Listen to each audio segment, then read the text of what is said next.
Yo, what's up, everyone? Hopefully, your Friday is coming in nice today.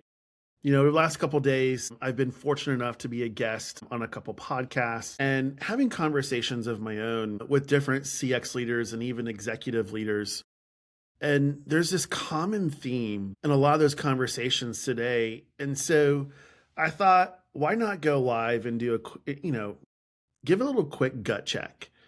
And the tone of the conversation's really been this, that somewhere along the way, performance has become a dirty word in customer experience. Think about it. CX used to be about execution and outcomes and operational consistency and even, yes, accountability. And now when we think about customer experience, it's really become littered with dashboards and insights and never ending PowerPoint decks that executive leaders have even admitted they're not reading them. It's been littered with sentiment charts and ongoing vanity metric trends. And so today I want to challenge a core belief in this industry that customer experience is not a discipline. It's a performance metric. And that one shift in thinking completely changes how you lead CX, how your executives buy in and treats CX, and whether CX ever really gets power and influence inside of your organization. I mean, at its core, customer experience is pretty darn simple. Right? If you think about it, every company, no matter what industry that you are in, makes a promise, that brand promise. And that brand promise is derived from the market research work that's conducted to really understand consumer behavior and their expectations.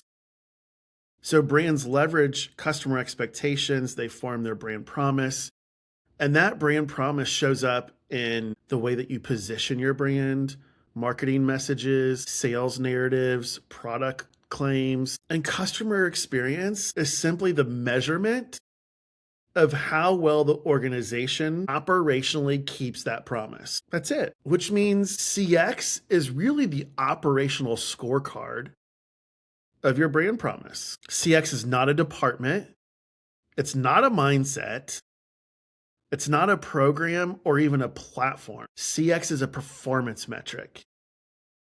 And that matters because when something is a performance metric, it creates ownership, accountability, trade-offs, decision pressure. And when something is a discipline, which is essentially what we've created CX to be now, it's frameworks, it's dashboards, it's programs, it's committees. And that difference is absolutely everything. If we really think about it, every CX leader has this ultimate desire to have a seat at the executive leadership team table. But we've been deferred to the kiddie table. And the reason for that is we spend all day coloring in our sentiment charts on PowerPoint instead of being accountable and driving decisions. And somewhere along the way, CX has quietly shifted. It moved from performance to observation. Instead of execution, change, improvement, we've now got reporting, dashboards, insights decks, sentiment tracking. And the brutal truth of all of this is most CX programs do not improve experience. They don't. What they do is they document its failure. We've built incredible systems to observe pain, but not eliminate it. And that's why so many CX teams continue to feel stuck today, because observers don't get I've never met an observer in my life that gets true power and influence inside your organizations. Operators do. Why? Because they're accountable for the outcome. If they're accountable for the outcome, then ultimately they get to make the decisions because they have to own the decisions that they make. And so let's just be honest from a CX perspective. Performance implies accountability, targets, trade-offs, pressure, consequences. And that made us really uncomfortable.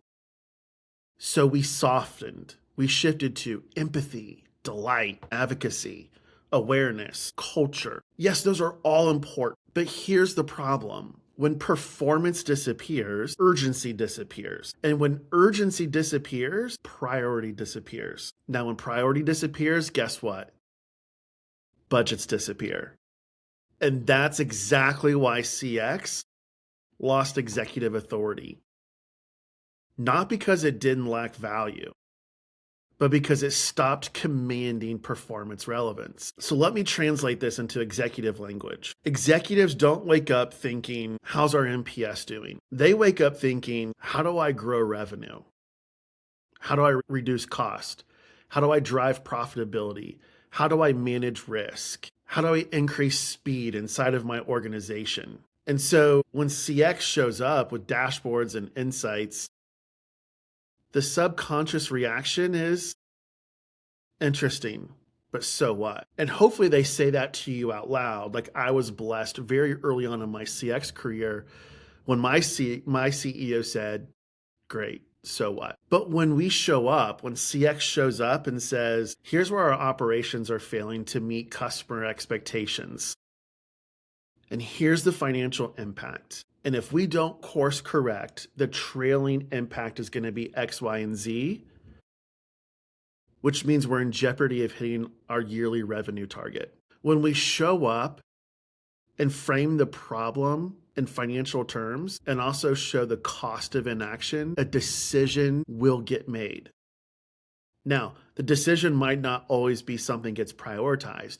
We might honestly look at the cost of inaction and say, we're willing to accept that because we have other priorities that we have to take care of. And when we show up this way, CX is no longer a measurement function. We become a business performance system like we once were.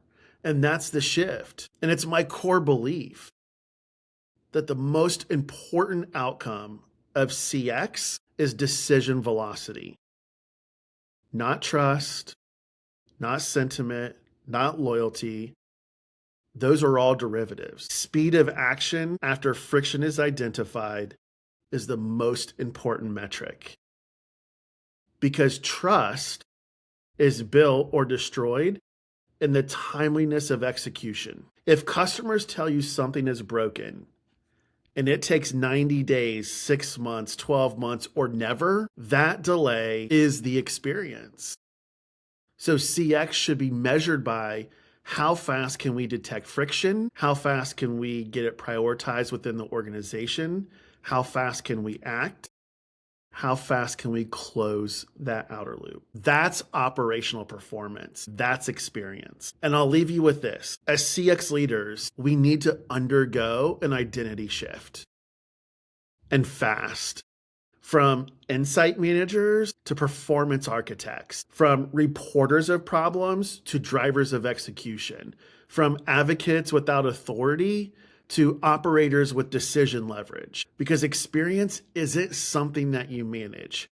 It's something that you perform. And the companies that understand that will out-execute, out-learn, outgrow everyone else. So if you're a CX leader listening to this, ask yourself one question and answer it honestly. Where does my team spend more time reporting experience or improving performance? That answer tells you exactly why CX has or hasn't earned the seat at the table inside your organization.